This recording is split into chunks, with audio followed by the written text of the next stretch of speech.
bom dia. Que bom contar contigo em mais uma edição do Agrofag. Eu e o professor Celso agradecemos a sua audiência tanto pela KTV quanto no YouTube. Professor Celso, aliás, começando mais um mês juntos por aqui. Bom dia. Mais um mês. Bom dia, Antoniela. Um bom dia a todos. Vamos acompanhar os destaques da edição deste domingo, 1º de setembro.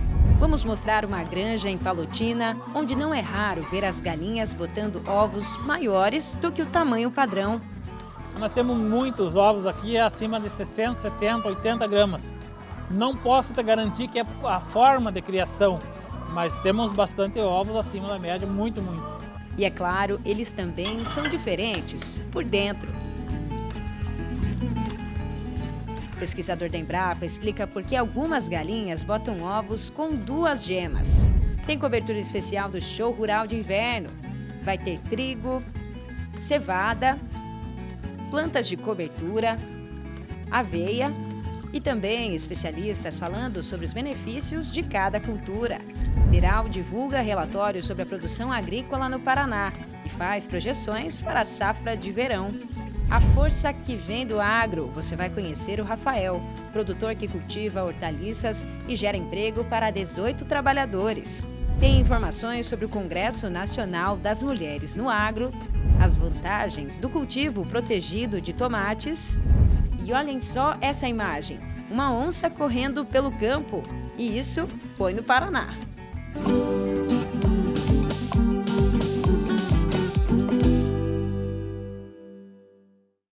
Professor Celso, a gente gosta sempre de começar o programa mostrando uma imagem, né? Afinal, isso é televisão. Além da informação, o que vale mesmo é uma boa imagem. Como diz o ditado, né, Antoniela? Uma imagem vale por 1000 palavras. É isso aí. E olha só essa que a gente tem aqui na tela. Um ovo sendo quebrado com 2 gemas. O senhor, quando estava preparando um ovo frito ou fazendo uma receita de bolo, já viu assim acontecer dessa forma? Eu particularmente não, mas acredito que minha esposa já. Então, olha só, o senhor sabe por que isso acontece? Não tenho a mínima ideia, Antoniela. Eu também não.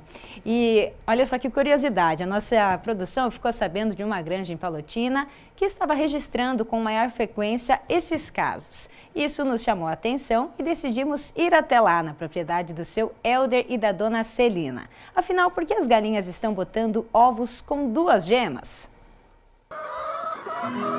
Aqui em Palotina, no oeste do Paraná, seu Helder trabalha com galinhas poedeiras.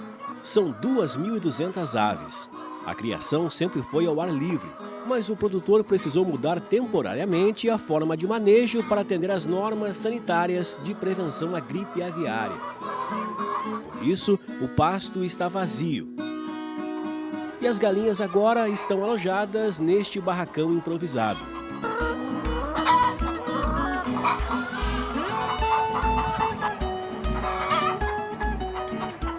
A qualidade de vida delas é o bem-estar animal, ela não é gaiola, ela não está presa. Ela tem aqui o banho de sol dela, ela cisca, né? Tem o banho de terra, que eles chamam, e estão soltas. Hoje presa, por causa dessa determinação da PAR, mas se não, estariam no pasto solta normal. O avicultor trabalha somente com a raça Lohmann-Brau, originária da Alemanha. Ele explica que elas são aves mais calmas e econômicas, que consomem menos ração e apresentam mais rendimento de ovos. O trato é feito 2 vezes ao dia. Cedo a gente levanta, porque o animal levanta cedo, a gente fornece a ração, depois tem a coleta dos ovos e daí a gente tem a lava ovos, embala, faz higienização dos ovos e tudo, tem a entrega do produto que tem.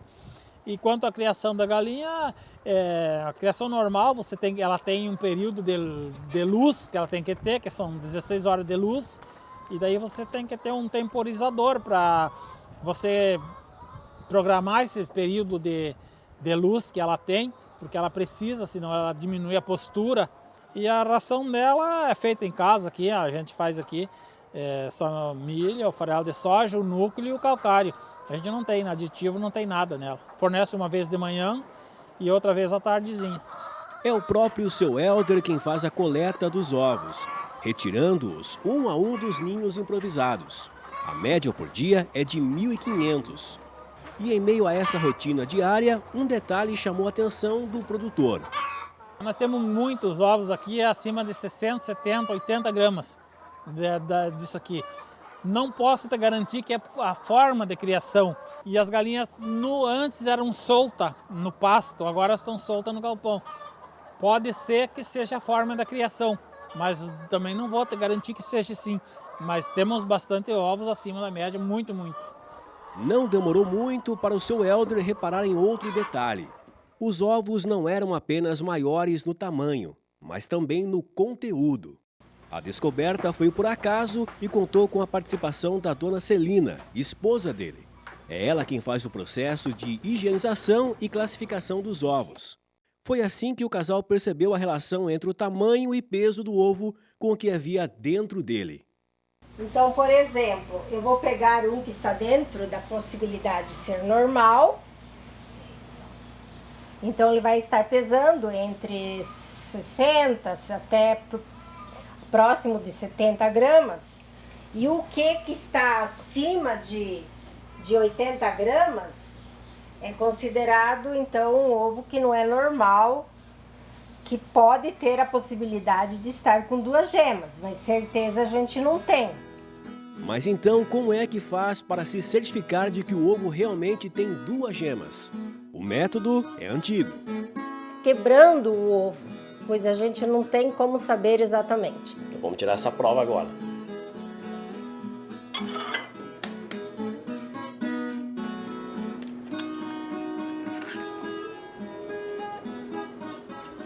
O avicultor deixa claro que não existe uma raça ou galinha específica que bote somente ovos de 2 gemas.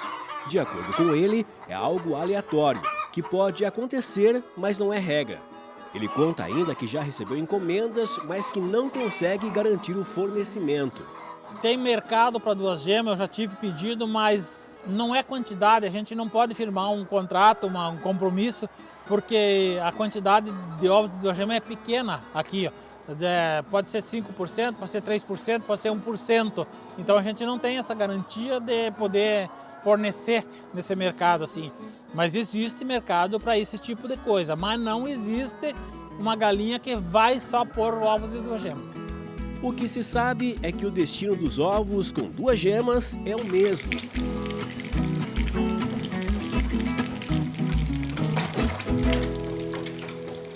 Que delícia, hein, professor Celso? Ovo fritinho na hora e com 2 gemas ainda, é bom demais. E a curiosidade, né, Antonella? Nem o agricultor consegue explicar como isso está acontecendo, né? O produtor, né? Como isso está acontecendo. Com certeza, curioso mesmo, né? E nós fomos atrás de uma explicação para essas ocorrências. Conversamos com o Elcio Figueiredo, pesquisador da Embrapa Suínos e Aves, que é lá de Concórdia, em Santa Catarina. Vamos ver o que ele fala sobre isso. Ovos de 2 gemas é comum no início de produção das aves. Nas primeiras 4, 5 semanas, quando ela começa a produzir, ela produz de maneira irregular e a ovulação também é um pouco irregular. Algumas coisas contribuem para isso. Um é a intensidade luminosa.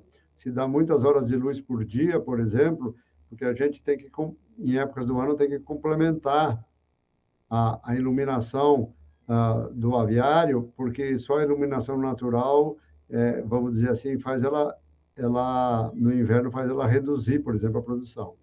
Então, se você dá excesso de luz, você pode ter esse problema. Mas, normalmente, se não for esse o problema, pela 4ª semana de produção, já vai estar quase tudo normalizado, não terá mais ovos de 2 gemas. O sistema de criação, lá no caso, ele cria solto. Agora, por uma questão de normas, né, de sanidade, normas sanitárias, ele está improvisado no barracão. Mas a questão de alimentação também influencia? Na produção de ovos de 2 gemas, não acredito. O que pode influenciar na produção de ovos de 2 gemas é a intensidade luminosa e a aglomeração das galinhas. Elas têm, vamos dizer, ela está estressada, ela está com pouco espaço.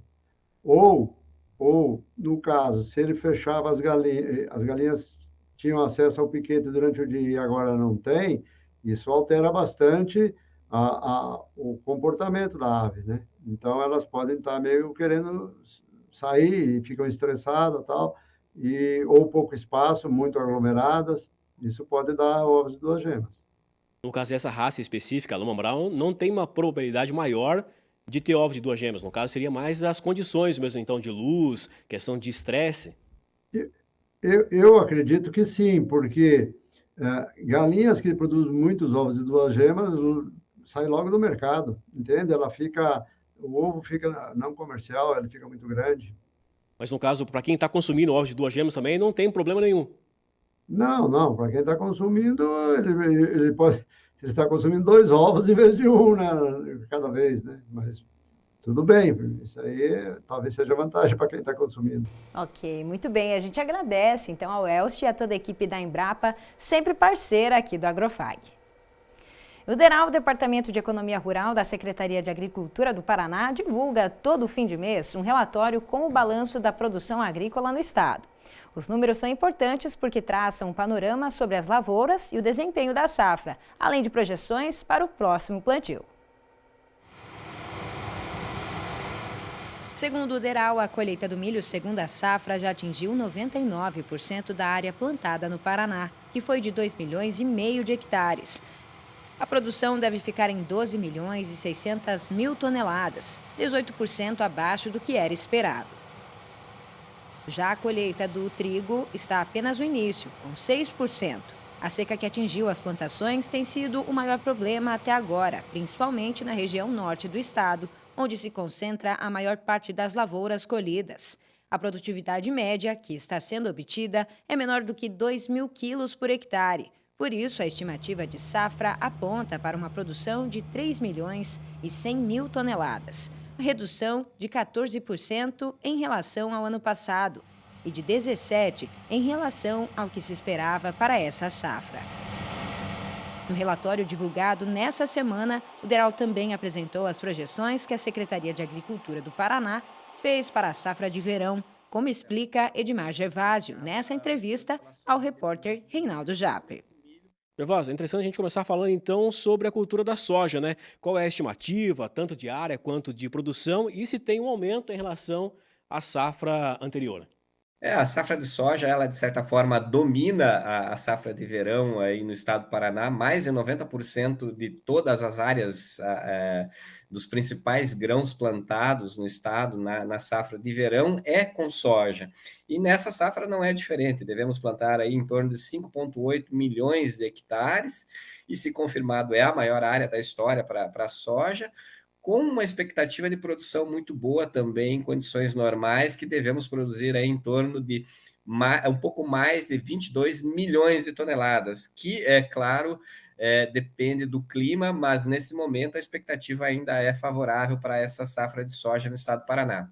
Gervásio, outra cultura também que tem bastante destaque é o milho, né? Vamos falar um pouquinho então também sobre a área de plantio, a questão de produção, e se teve aumento também em relação ao último período.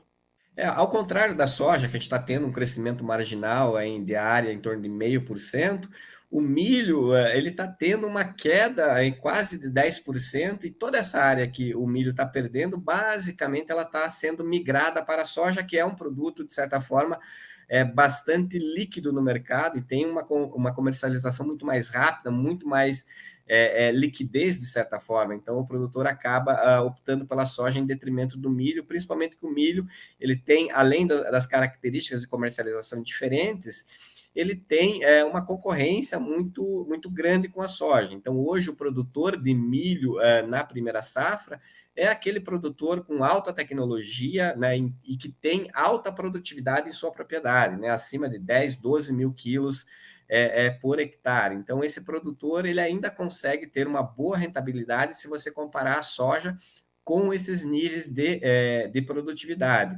Nessa safra, a gente deve plantar em torno de 267 mil hectares, e se a gente confirmar esse número, deve ser a menor área plantada de milho no estado do Paraná para a primeira safra. Para a gente ter uma ideia da mudança de paradigma que a gente teve com o milho, na década de 80, a gente plantava mais de 2 milhões de hectares na primeira safra, né? Não, a gente não tinha a produção de soja. E em 2010, outro ano, a gente plantou 900 mil hectares de milho, e agora estamos plantando apenas 267 mil hectares. Claro que essa produção ela migrou em grande parte, ou praticamente em sua totalidade, para a segunda safra de milho, que se planta a partir de janeiro no estado do Paraná. Professor Celso, e lembrando, né, hoje, 1º de setembro, começa então o zoneamento agrícola para o plantio da soja aqui na nossa região. Hoje dá o pontapé inicial do plantio, né? E lembrando que o DERAL fez a sua estimativa de produção, né? E ele, agora com essa estimativa, você sabe realmente, pela estimativa anterior, o que se produziu mais ou menos aquilo que era esperado. Agora, essa safra está prometendo ser uma safra boa. Nós estamos agora com o início de plantio, né? Liberado, né? E o que acontece? Isso favorece, porque praticamente a colheita de milho safrinha foi normal e a colheita de trigo está acontecendo normal. Então a gente espera que esse ano seja um ano de muita produção, muita produtividade. É isso aí. E agora é hora do quadro Isa na Fazenda.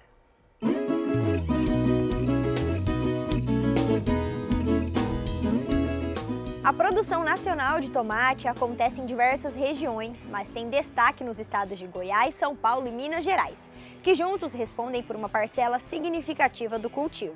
Segundo dados do IBGE, em 2023, o Brasil produziu cerca de 4 milhões e 200 mil toneladas de tomate, ocupando a 9ª posição no ranking mundial de produção.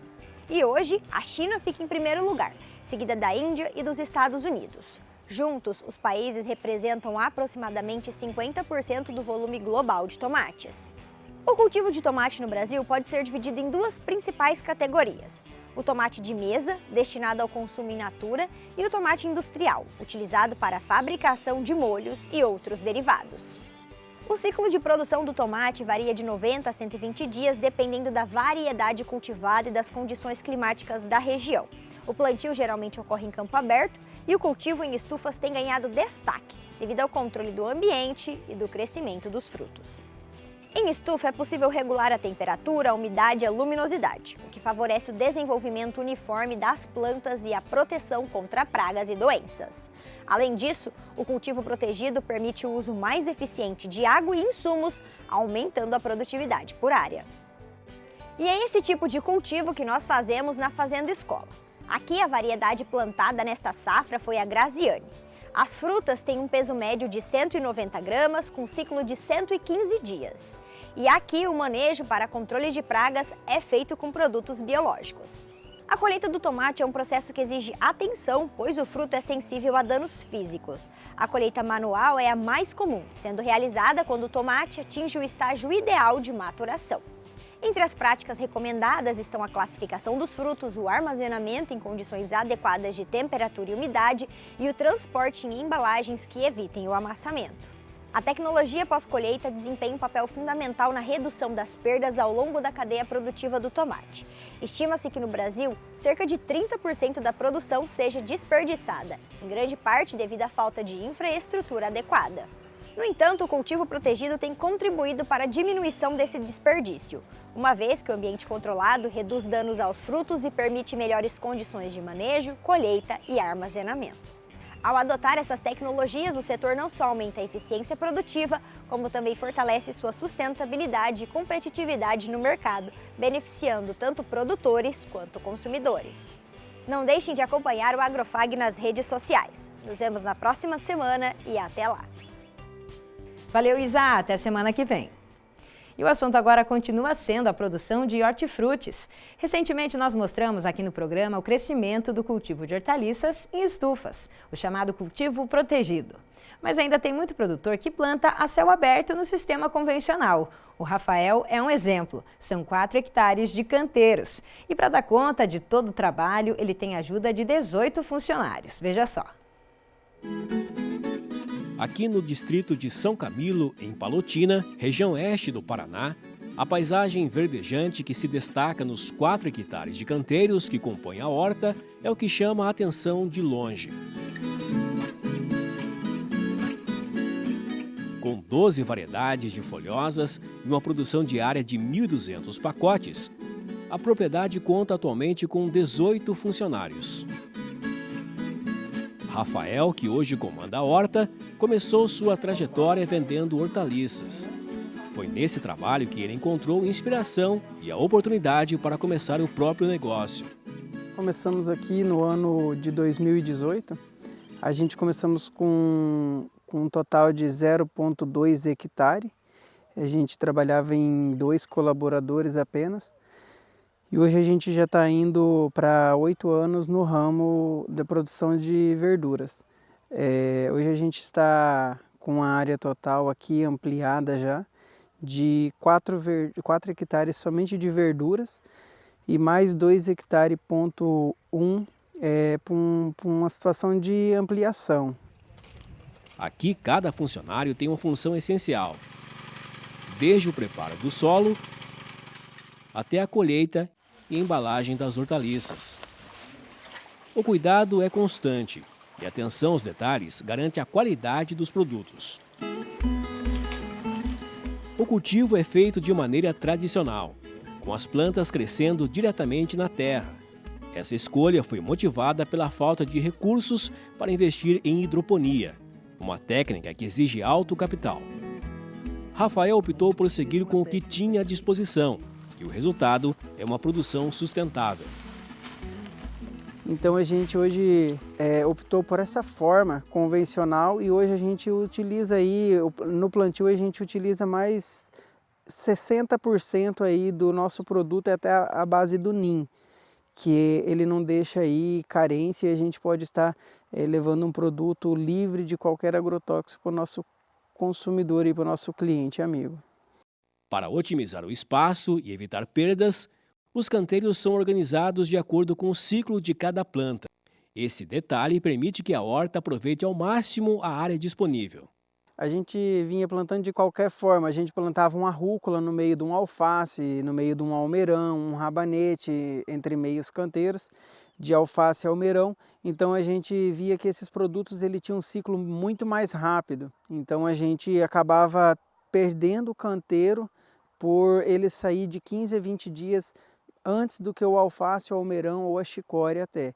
Então a gente começou a se adaptar da forma que a gente veio tendo experiência aí e poder utilizar melhor a nossa área de plantio. A rotina é intensa e desde as primeiras horas do dia, os funcionários estão no campo, cuidando para que as hortaliças cresçam saudáveis e cheguem frescas aos consumidores. A gente tem 2 turnos na empresa hoje. Um turno começa à 00:30 para poder fazer toda a parte de processamento, embalagem de produto. A gente tem um cliente fora do estado, que é no Mato Grosso do Sul, Naviraí e Mundo Novo. Então a gente tem esse cliente que a gente tem um horário para a gente estar atendendo ele no estado dele, na cidade dele. Então hoje a gente tem que sair da empresa às 4:30 da manhã, então a gente tem aqui em movimento em média de 8 funcionários, 7 a 8 funcionários, nesse turno para poder atender a demanda. E no turno que inicia às 7:30 da manhã, mais o pessoal que faz a questão de manejo, retirada de planta daninha, preparação de solo, plantio. Então assim, e esse próximo a gente está projetando para os próximos meses a ideia de um 3º turno. A gente hoje tem funcionado aí a empresa das 00:30 até as 18 horas, então a gente está projetando a gente trabalhar 24 horas para a gente poder atender melhor o nosso cliente e entregar quanto mais cedo possível para ele ficar satisfeito e assim nós estaremos satisfeitos também. A ampliação da horta não significa apenas mais produção, mas também oportunidades de trabalho na agricultura familiar. Rafael faz questão de ensinar cada funcionário.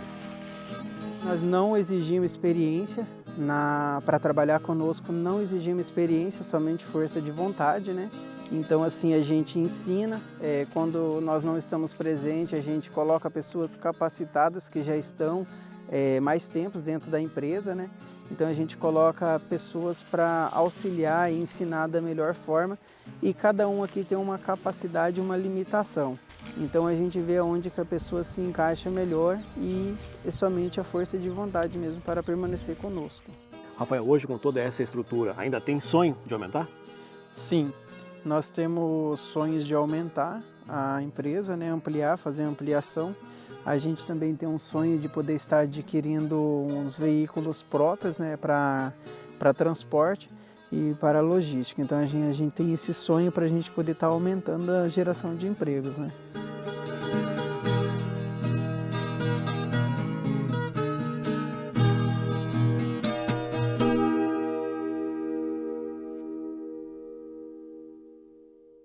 Professor Celso, que bacana esse trabalho do Rafael e de toda a equipe lá em Palotina, né? Você veja bem, né? A horticultura aparentemente dá a impressão que se usa pouca mão de obra, né? 4 hectares, 18 pessoas, né? Deve estar trabalhando em turnos, né? Então, quando você trabalha numa área maior, na hortifrutigranjeiros, você tem que ter todo um planejamento, uma logística de entrega, uma logística da demanda desse produto no mercado, o momento certo de plantar, certo? E um mercado garantido, porque, veja bem, é mão de obra, é problema muito difícil, né? E todo o processo tem que ser muito cuidadoso para você ter sempre, sistematicamente, fornecendo esse mercado que você conquistou, né? Então, é muito trabalhoso, hortifrutigranjeiro é muito trabalhoso. Dá a impressão que não é, mas é. É isso aí, para não deixar faltar produto também, né? Tem que ser bem planejado. Entregar na hora certa, né? É isso mesmo. Muito bem, e agora vamos conferir os preços do mercado agrícola. Em Cascavel, a saca da soja, R$ 123,00, a saca do milho, R$ 50,00 e a saca do trigo, R$ 79,00. No próximo bloco, as novidades do Show Rural de Inverno. Tem trigo, cevada, plantas de cobertura, aveia e também especialistas explicando os benefícios de cada cultura. É daqui a pouco.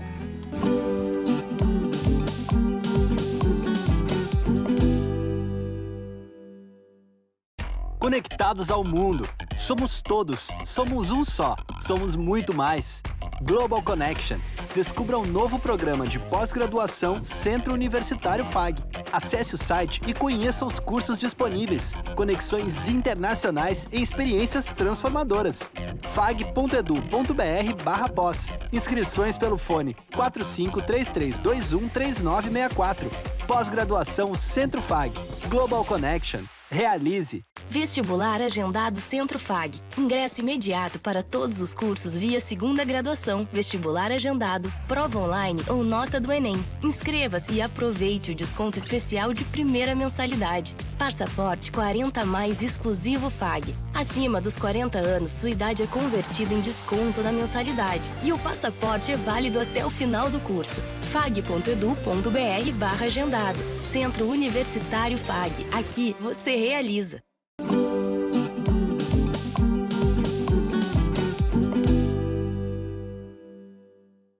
Estamos de volta. Professor Celso, infelizmente o senhor não pôde estar com a gente na cobertura do Show Rural de Inverno da Copavel por conta da recuperação da cirurgia no ombro, né?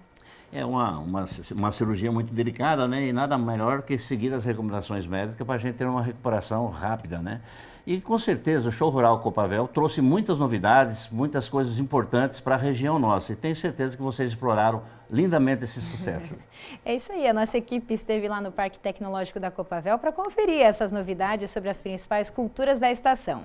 Eu e o Reinaldo conversamos com os agrônomos e representantes das empresas. É esse material que você vai conferir a partir de agora aqui no Agrofag. Veja só.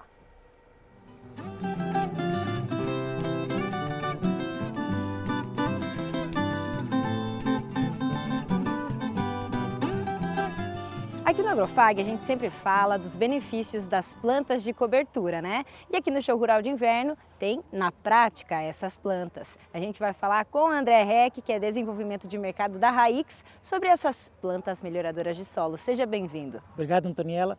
E nesse caso, a gente está vendo essa RX210 é composta por 5 plantas de cobertura. 5 culturas diferentes, são aveias, são gramíneas, crucíferas, né? É um mix mais rústico, é um mix que a Raix produz em grande, em larga escala para todo o sul do Brasil. É aquela primeira mistura que ajudar o agricultor que está começando um novo ciclo desse tempo antidireto, a revitalizar seu solo, trazer saúde para o seu solo, né? Porque as plantas realmente são os agentes com maior eficiência técnica e econômica para descompactar, aumentar a matéria orgânica do solo, aumentar a infiltração, enfim, N benefícios químicos, físicos, biológicos, né? Que a natureza trabalha nessa integralidade, essa nova fertilidade que se fala hoje, né? Foi seu tempo do produtor utilizar só o calcário químico, o meu solo está pronto. Não, se ele estiver compactado, com baixa atividade biológica, o solo não está preparado, né? Eu tentei mostrar nessas bandejas de solo, né? que o nosso manejo que o produtor está conduzindo está inadequado, sem querer julgar ninguém, né? O produtor está colocando... Por que eu formei uma camada compactada, uma camada adensada em subsuperfície? Porque o solo é um organismo vivo, tá? É um superorganismo vivo, composto aqui de bilhões de fungos, bactérias e micro e macro-organismos. Faltou comida, faltou carboidrato, matéria orgânica, né?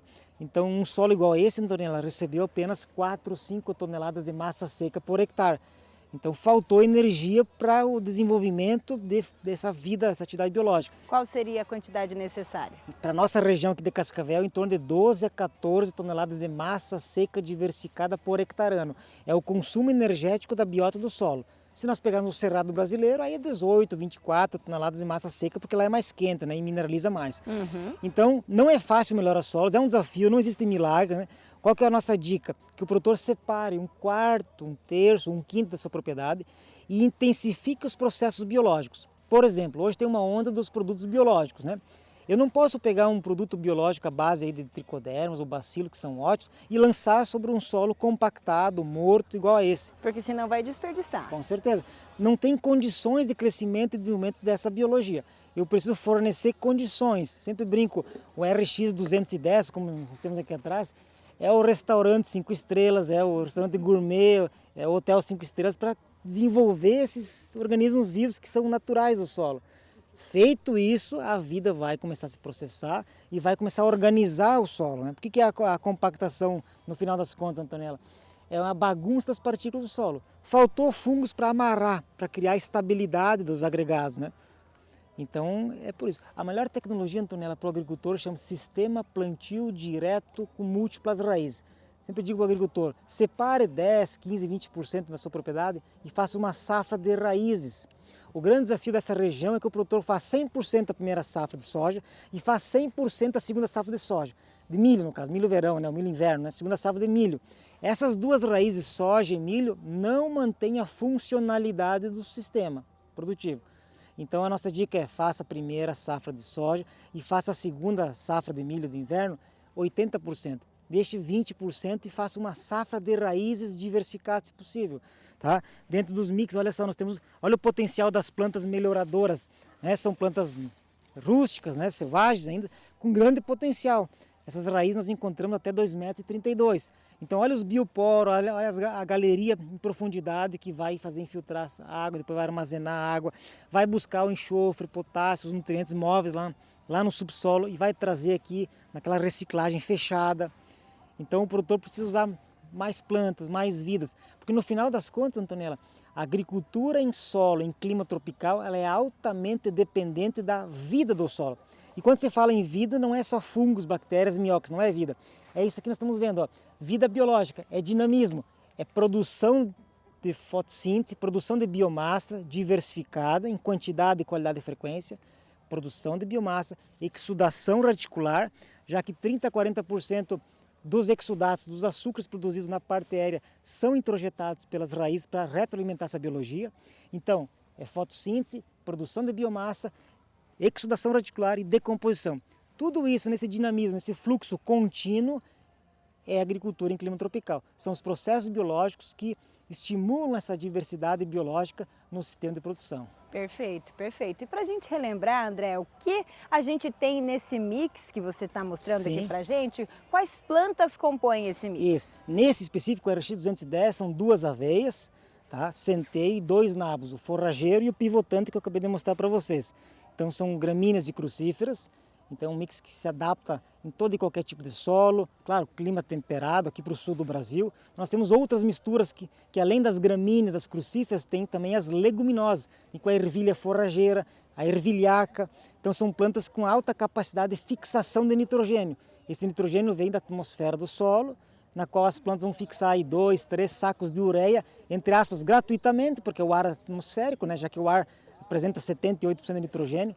Então vai trazer o nitrogênio para nutrir as plantas comerciais. Vai muito além da produtividade das plantas apenas, é tudo isso que você falou que contribui para o sistema. E algo que eu quero chamar a atenção aqui também, que a gente percebe nitidamente, é essa questão dos polinizadores. Isso. A gente está vendo um monte de abelha aqui, né? Isso Joaninhas, também, biodiversidade, joaninha, né? biodiversidade desses insetos que estão por aqui, que no período do inverno a gente sabe que é reduzido também, menores, né? Isso, a temperatura menores. Tudo por quê, Antonella? Porque eu tenho substratos diversificados. É que nem nosso prato de comida, né?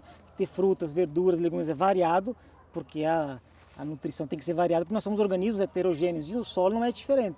O solo é um organismo de maior heterogeneidade da natureza, mais de 53% da biodiversidade do planeta Terra está dentro do solo, e eu só vou conseguir nutrir um organismo altamente heterogêneo se eu ofertar substratos variados, diversificados ao longo do espaço e do tempo. Por isso que vem toda essa gama de organismos e por isso que a gente verifica essa alta performance, alta sanidade.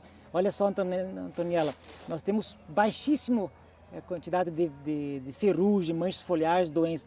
As plantas não estão competindo entre elas. Por ser de espécies diferentes, estruturas e hábitos diferentes, elas estão cooperando, se ajudando, né? Quando eu tenho a ervilhaca, só para dar um exemplo, os fungos micorrízicos, são aqueles fungos próximos à rizosfera, das raízes das plantas, esses fungos eles pegam o nitrogênio da ervilhaca fixada e transmitem, transferem para o nabo forrageiro. Por isso que se desenvolve tanto quanto eu mostrei.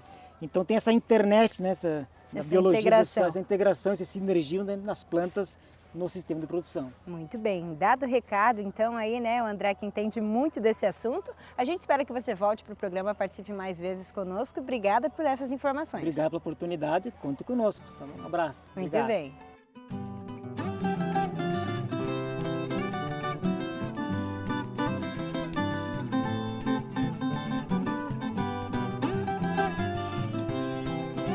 Para a gente falar sobre a aveia, tanto para pastejo quanto para cobertura, eu converso agora com o Dr. Elir de Oliveira, pesquisador do IDR. Sr. Elir, seja bem-vindo ao programa AgroFag.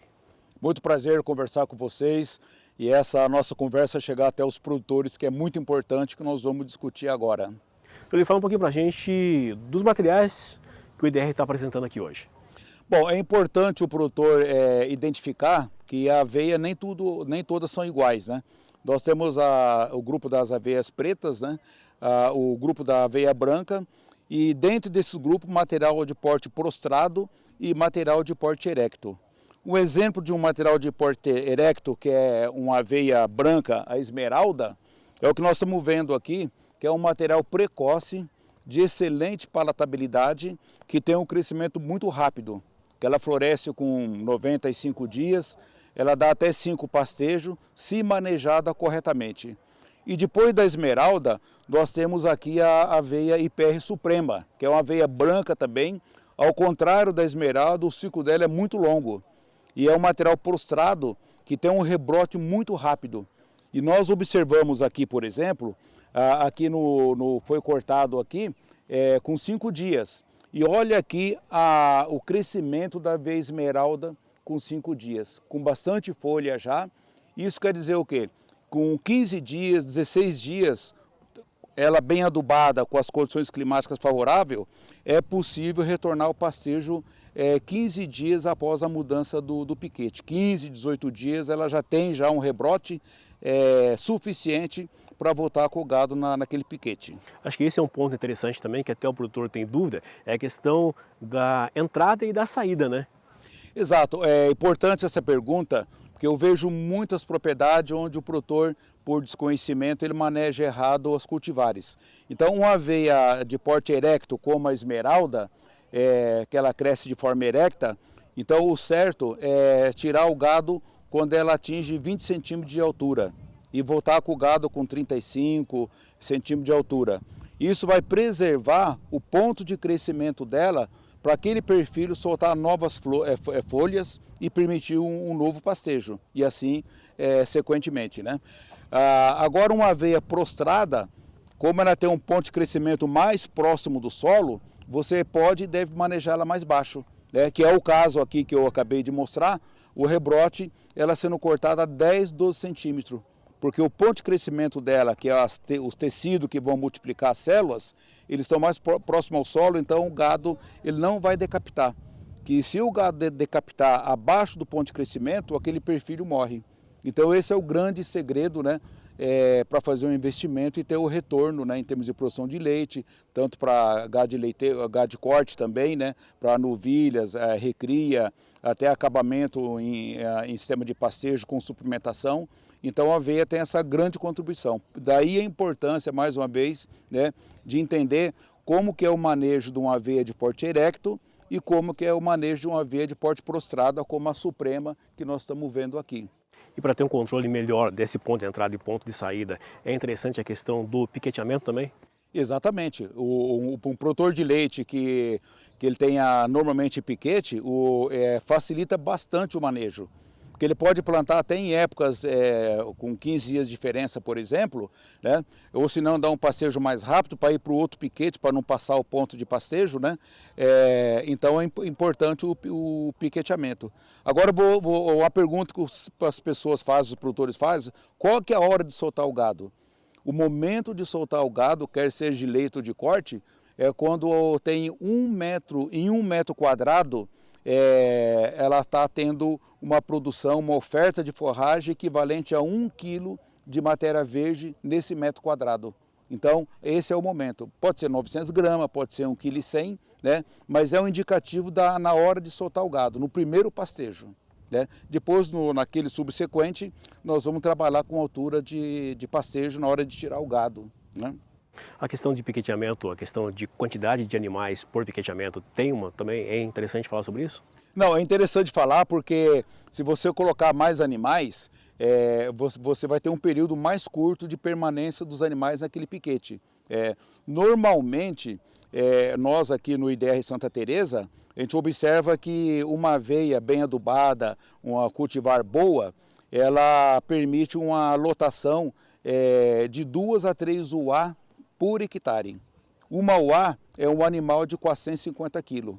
Então, se eu tenho um animal de 900 kg, então ele tem 2 UA. Se eu tenho 2 bezerros, né, ou 2 novilhas com 220 kg, a soma das duas vai dar 1 UA por hectare. Então isso é muito importante, porque se ele colocar uma lotação acima, ela vai rebaixar mais rápido e ele vai ter que mudar de piquete. Então essa quantidade de UA por hectare é importante para fazer o cálculo, até na hora de fazer o cálculo de piqueteamento da área. Para o gado de leite, a questão de aveia branca, preta, qual seria a mais indicada? Então, o gado, ele prefere mais o azevém, tá? Que tem uma palatabilidade excepcional. Acabando o azevém, ele vai para a aveia branca. A hora que acabar a aveia branca, ele vai para o piquete de aveia preta. Né? Então é nessa sequência, azevém, aveia branca, aveia preta. E dados do IAPAR, né, agora é IDR, mostraram o seguinte, que na aveia branca, comparada com a aveia preta, as vacas de lactação produzem meio litro de leite a mais. Então se o produtor tem 20 vacas em lactação, vai dar 20 litros a mais por dia. Em 30 dias vai dar 600 litros. Então, se eu calcular, por exemplo, 90 dias de pastejo, pode ser até mais, material de ciclo longo, eu vou ter 1.800 litros de leite a mais só pelo fato de ser uma aveia preta e uma aveia branca. Então, isso é importante, né? E o gado, ele responde mais no caso de aveia branca. Questão de adaptação para a região aqui oeste do Paraná, qual seria a mais indicada? Normalmente, as aveias pretas são mais indicadas. Porém, se você pensar em ferrugem, elas são mais resistentes. Mas se você manejar a ferrugem, as aveias brancas dão a melhor resposta. Então, se for para mim fazer uma opção, eu prefiro uma aveia branca para gado de leite. Agora, gado de corte, tanto faz uma aveia preta como a branca. Então, o importante é ficar de olho na ferrugem. E embora o fungo da ferrugem, ele é o fungo chamado biotrófico, que ele fica só no tecido vivo. Então, se começa a ferrugem, o gado começa a pastejar, aquelas folhas que estão contaminadas, elas são decapitadas e ingeridas pelo animal, então os rebrotes saem folhas sadias. Então, o manejo também da ferrugem não necessariamente tem que ser com fungicida. Doutor Eli, só para a gente concluir, então, qual que é a principal dica, a principal recomendação que o senhor deixa para o produtor, principalmente na escolha dessa variedade? Bom, se o produtor ele quer um material precoce que cresça rápido, a indicação é a aveia esmeralda. Né? Para sobressemeadura em cima da tífito, em cima de um capim, de uma aruana, até de uma braquiária, também é esmeralda. Agora, se o produtor ele quer o material de ciclo mais longo, para plantar em abril, por exemplo, e ir pastejando até final de setembro, então ele vai escolher a Suprema, que são 2 materiais que estão no mercado lançado pelo IDR. E esses novos materiais, né, que vão entrar no futuro breve aí, até chegar ao produtor. Mais informações também através do IDR. Através do IDR, do próprio site do IDR, tem todas as informações dos parceiros do IDR, né, onde o pessoal pode procurar para adquirir semente. Doutor Elírio, mais uma vez, muito obrigado pela sua atenção. Eu que agradeço a reportagem e que chega até os produtores, e isso é muito importante.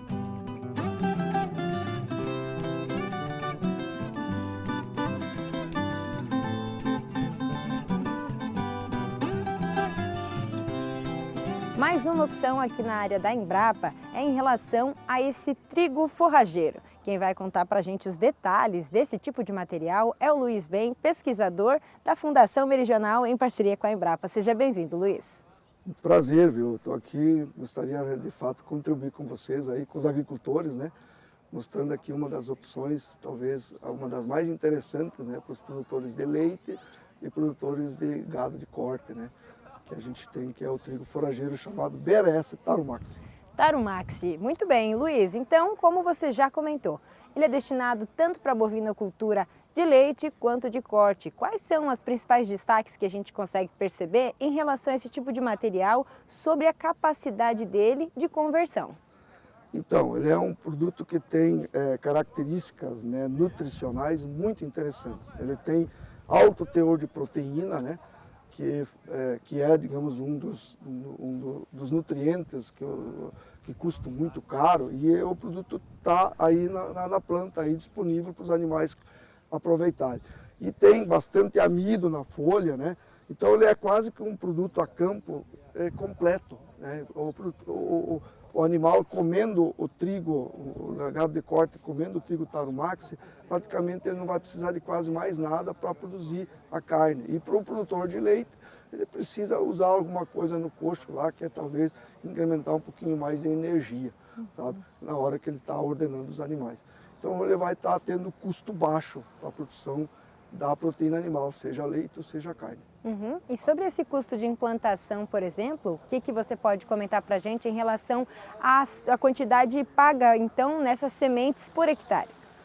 Então, na verdade, o que ele vai utilizar de quantidade de semente? Vai depender do lote, vai depender da condição fisiológica dessa semente, mas em geral varia de 80 a 120 quilos por hectare de semente que o produtor vai utilizar.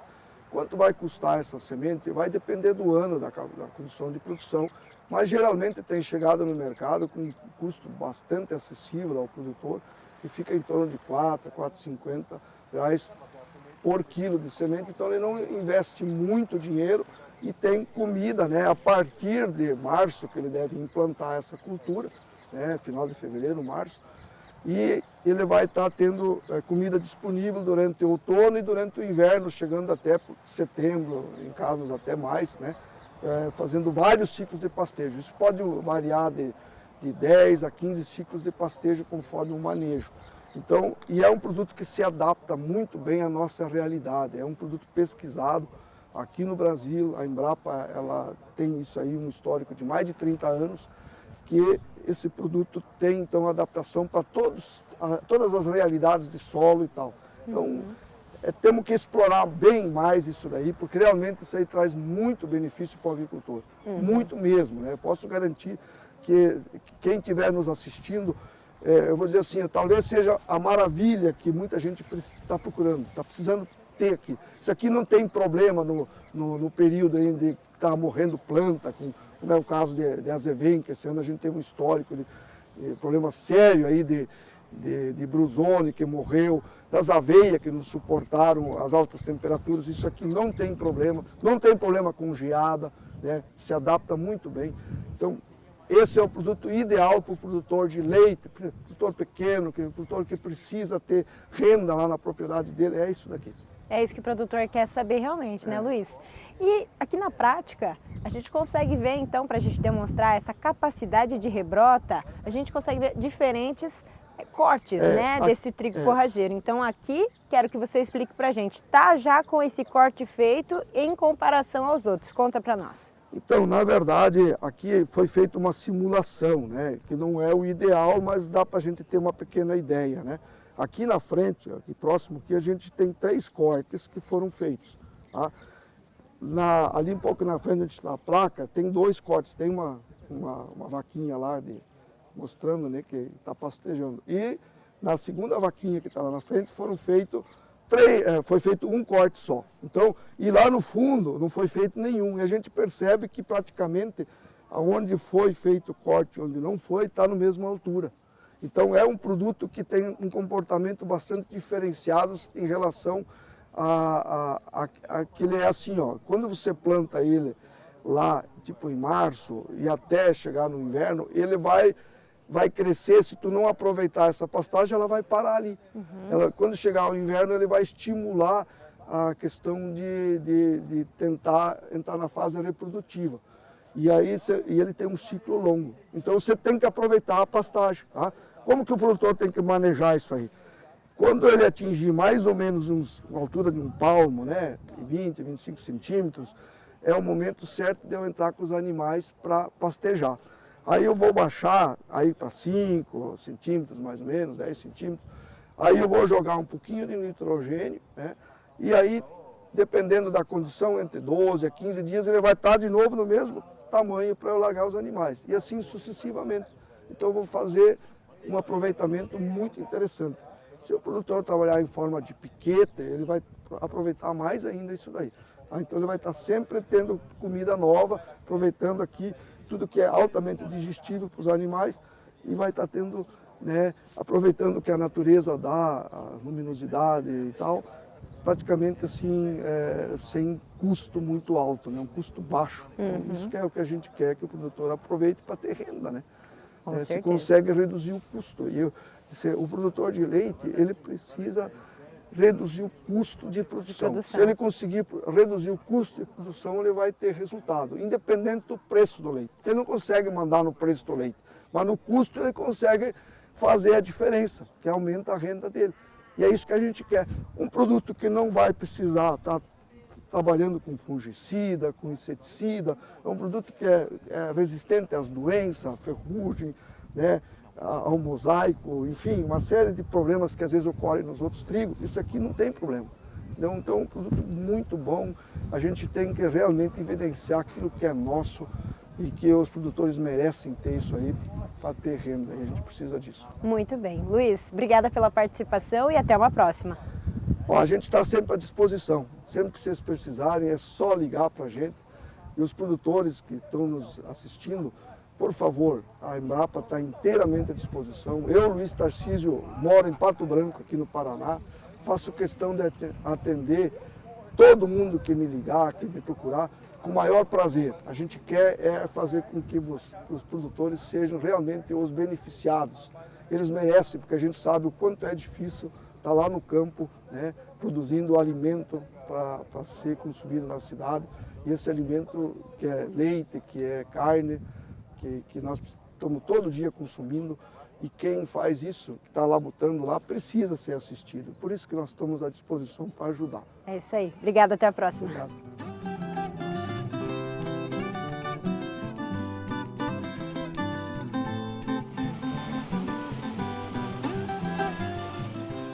Tá aí muita informação que os produtores rurais certamente levam em conta na hora de definir e planejar o plantio de inverno, né? E agora nós vamos ver como fica a previsão do tempo para os próximos dias.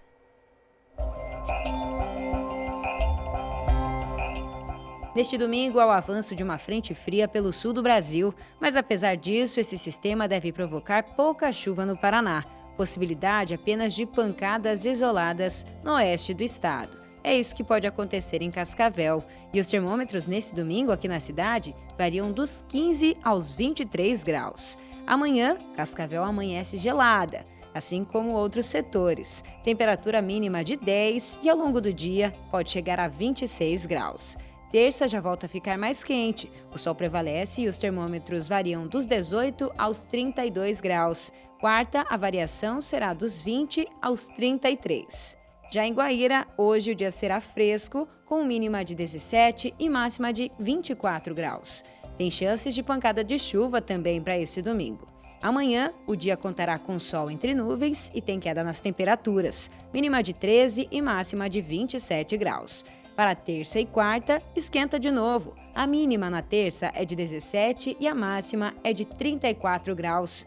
Quarta-feira, temperatura mínima de 19, que pode chegar aos 36 graus, bastante calor. Vamos agora a Foz do Iguaçu, em que o domingo será mais fresco. Variação nas temperaturas é dos 15 até os 21 graus. Estabilidade na cidade, com sol e apenas algumas nuvens no céu. Nessa segunda, assim como nas demais regiões, caem as temperaturas e os termômetros variam dos 11 aos 23 graus. Terça e quarta serão ensolaradas. A mínima nesses 2 dias é de 16 e a máxima pode chegar a 27 graus em Foz. Depois do intervalo, tem informações sobre o Congresso Nacional das Mulheres do Agro. E olhem só esse flagrante: uma onça correndo pelo campo. E foi aqui no Paraná. É já já.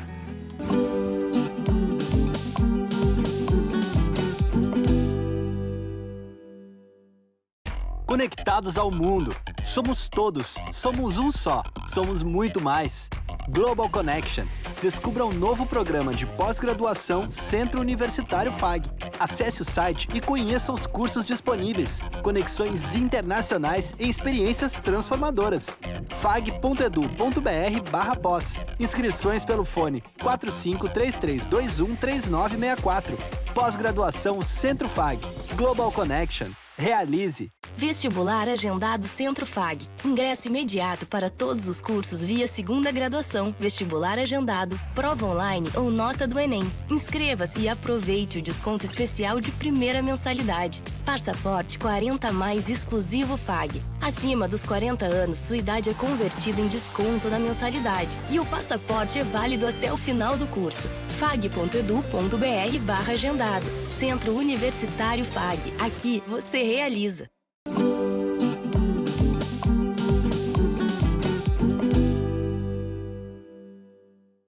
Agora nós vamos falar do Congresso Nacional das Mulheres do Agronegócio, que vai ser realizado nos dias 22 e 23 de outubro em São Paulo. Essa será a 9ª edição do evento, que terá como tema Mulher Agro-Brasileira, Voz para o Mundo. Eu conversei com uma das embaixadoras do Congresso. Vamos acompanhar.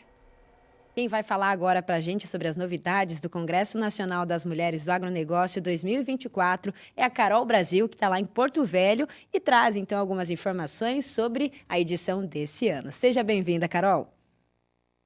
Oi, gente, bom dia Agrofag, bom dia Antoniela, esse mesmo, esse ano aí, como embaixadora da região norte, representando o Congresso Nacional das Mulheres do Agro, tem muita novidade esse ano e eu quero contar tudo para vocês. Olha, nós estivemos lá no ano passado, na 8ª edição, e o que a gente pôde sentir, Carol, é uma conexão muito grande entre mulheres profissionais ligadas às diferentes áreas do agronegócio, né? E nesse ano, o que chama a atenção é que realmente é ampliar as vozes das mulheres para que mais pessoas, então, possam conhecer sobre o trabalho delas. É isso que eu quero que você fale para a gente. O Congresso também tem esse objetivo de unir e também dar essa voz maior, então, para as mulheres que estão aí em algumas atuações que a gente ainda não conhece, né? Isso mesmo, mulher brasileira, mulher agro-brasileira, a voz para o mundo. Esse é o tema e por isso essas vozes aí vão ecoar nesse 9º Encontro Nacional das Mulheres do Agro. E é isso, a escolha também está relacionada à transmissão de conhecimento, principalmente pelas mulheres que fazem a ciência no agro, também levar esse agro para fora do Brasil, né? Então, levar, como a gente vai fazer muitas conexões com as palestrantes, com os palestrantes, inclusive tem a confirmação aí da presença do ministro de Agricultura e Abastecimento do Brasil, Carlos Fávaro, vai estar presente no nosso evento, e levar toda essa conexão, não só que acontece aqui dentro de casa, né, como também para o mundo.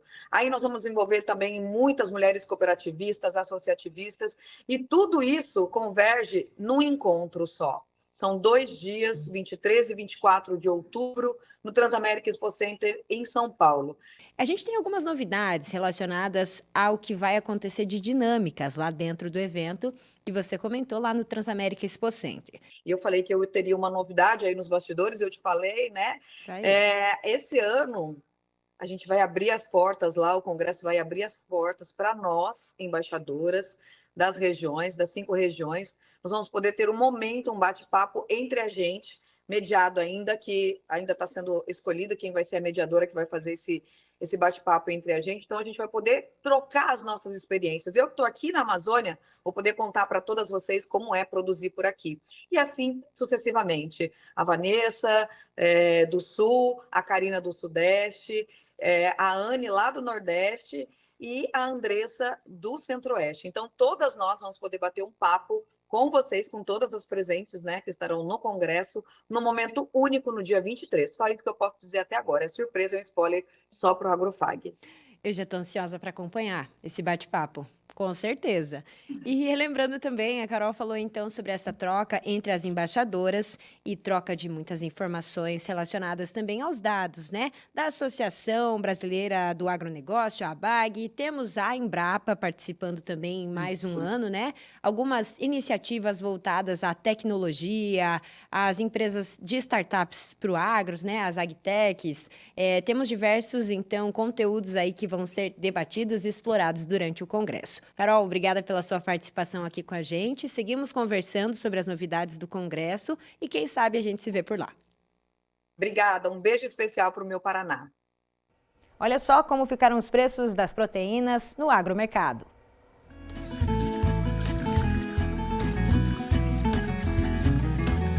Em Cascavel, a arroba do boi gordo fechou a semana em R$ 230. Quilo do suíno, R$ 6,25 e o quilo do frango, R$ 4,00. Vamos agora para o momento das redes sociais e eu quero lembrar para você que quer mandar a sua pergunta ou a sua sugestão de assunto aqui para o programa, é só entrar em contato com a nossa equipe nas redes sociais, pode ser no Instagram, estamos também no TikTok, lá no YouTube e no Facebook. O nosso WhatsApp está aqui na tela para você enviar uma mensagem também. É no 45-3321-3970. Pode mandar suas fotos, seus vídeos para a gente. Falando em vídeo, olha só esse registro que rodou já o Paraná, né, e que chamou muito a nossa atenção. É uma onça parda correndo pelos campos lá de Marilândia do Sul, no norte do Paraná, feito pelo Toto Miller esse vídeo. Que coisa linda, né, professor? Muito bonito. Olha só, e pelo que a gente levantou de informações, esses felinos muitas vezes podem percorrer por lá por conta dos corredores verdes, é isso, Exatamente, os corredores verdes permitem que eles façam esse percurso, nessa transição de um lugar para outro, né? Sair da área preservada e ir até as lavouras. Mas que lindo, hein? Eles flagraram, então, essa onça parda, que chama muito a atenção, não tem como a gente não ficar maravilhado com ela, né? Com certeza. É muito legal. Seguimos então aqui para as fotos que a gente recebeu nessa semana, uma missa sendo feita então, né, sendo celebrada lá na tenda da dona Nerilde, aqui na região rural de Cascavel. É a dona Nerilde Marmentini, um abraço para ela e para toda a família. Temos também uma caneca do Agrofag rodando aí até outros países. Do lado, então, dessa caneca do Instituto Água para Alimentação, né? Temos aí o Agrofag, porque o professor Ivo Zution levou para lá e está usando a caneca do Agrofag. Ele que participou com a gente de um bate-papo sobre irrigação, nos enviou essa imagem essa semana. Muito bonito. Muito legal. Agora vamos aos cursos, começando pelo curso sobre hortas em pequenos espaços da Embrapa. São 12 horas de carga horária, então, no dia 4 de setembro, a partir das 8 da manhã. Quem quiser saber mais, tem QR Code na tela e todos os assuntos serão descritos aí nessa publicação. Temos também um curso do Senar, Agricultura de Precisão na Colheita de Grãos. Vai ser realizado também no dia 4, a partir das 8 da manhã. Carga horária de 17 horas, então duração de aproximadamente aí 2 semanas, né? Muito bem. Curso Polinização Agrícola da Embrapa, no dia 13 de setembro, esse curso será realizado a partir das 8 horas da manhã. Muito bem, é com ele que a gente encerra aqui as nossas dicas das redes sociais. Professor Celso, uma ótima semana para o senhor, ótimo começo aí de setembro também, até o próximo domingo. Para você também, Daniela, um ótimo domingo a todos. Tchau, tchau, pessoal. A gente se vê no domingo que vem com mais Agrofag. Até lá!